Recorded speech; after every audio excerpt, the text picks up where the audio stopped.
World Bank states that one of the priorities in uplifting the agricultural sector in India is to promote new technologies and reform agricultural research and extension.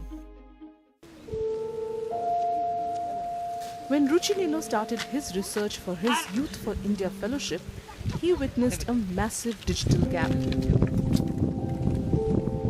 Farmers were not only unaware of available technologies, but were also completely detached from the experts who can provide relief to their problems. I actually wanted to see things from an emergent perspective,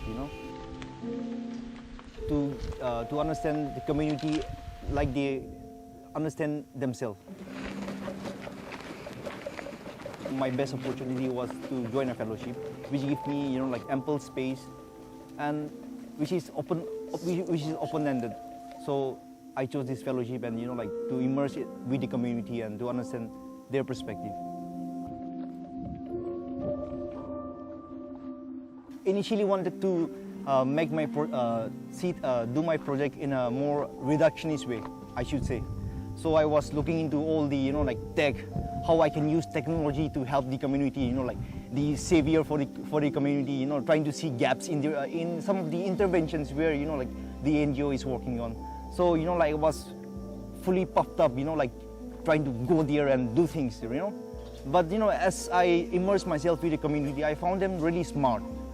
They could use technology in the way I've never expected, and also it helped me see things, like how much of development debates are on, top-down approach. So my project has been on basically to introduce ICT, mobile-based technology with the farmers, but more into participatory monitoring and evaluation. Not I go and do the monitoring and evaluation, but the community, do themselves.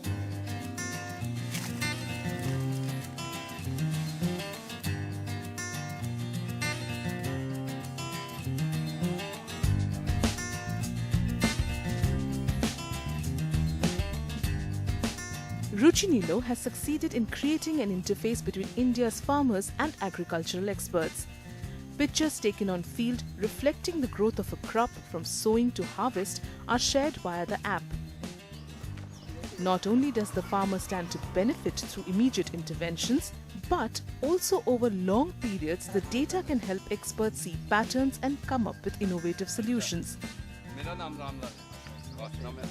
This is the last mile connectivity between our farmers and experts in labs. And a young mind open to innovation has shown us the way forward. सब्जी बाड़ी और सब्जी nursery, बीज के बारे में या कीट के बारे में सब हमारे को बताते हैं कैसे लगानी है, कीट लगती है, कीड़े लगते हैं, उनकी कौन कौन सी दवाई आती है, खाद कौन सा डालना पड़ता है. It's been a good journey. The Rajasthan experience has been a great one, especially from getting to see things in the way I've never expected. Especially with the community and also with the way they treated me, Especially to have the more than the project, to have the personal experience of trying. Getting into getting under the skin, It has been a wonderful experience, especially when you share a family meal together with them, when you sing songs with them.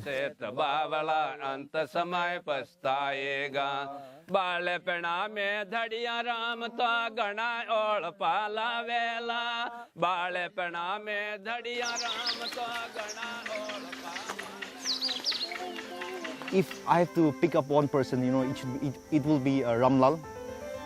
He's my host family in the village where I stay, and he's been amazingly wonderful. He's my godfather, and he has been, he has been instrumental in, disseminating my ideas with the community. So he has really bridged the gap.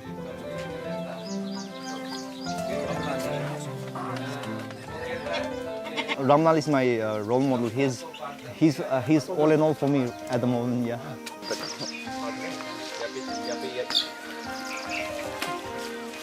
It has actually been a humbling moment to really see how the community accepted me in a way that I've never expected.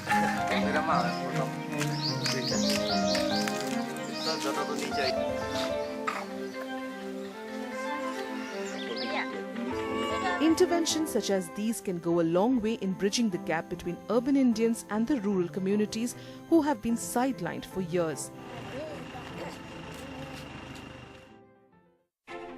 Children are at the forefront of any intervention. It is them who will be the future of our country, and it is their young minds that need to be nurtured.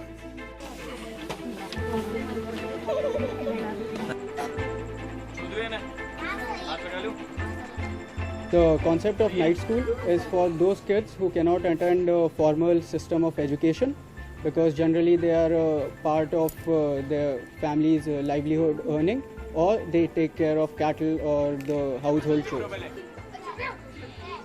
So normal children coming to night school after working day long will not be interested to sit through a 3-hour class just watching a blackboard. It's not possible for them to go to the whole 3 hours. So what we planned was to make the class more interactive, playful with the help of projectors.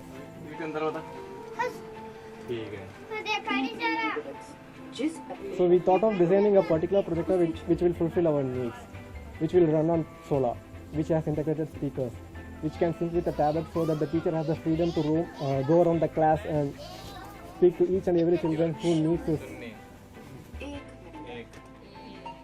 The initial challenge that we faced was to convince the teachers that the iPads and the projector will really help them in the class, because when we first carried out the pilot, the teachers were under the impression that the iPads will take over the classes and they don't have to teach the class. So that's when we felt the resistance, and they said that the traditional method is always better.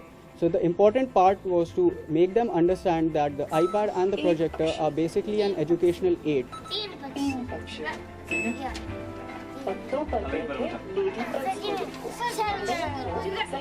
The response was pretty awesome. Normally in a traditional class, children won't come at 7. You can't find any children here. But nowadays, after the use of iPads and projectors, you can see a number of children lining up in front of the projector and iPad even before 7 o'clock. It makes me feel happy that at least for these 30 kids, I have given them an opportunity to have a broader exposure and break the cycle in which they were going to fall.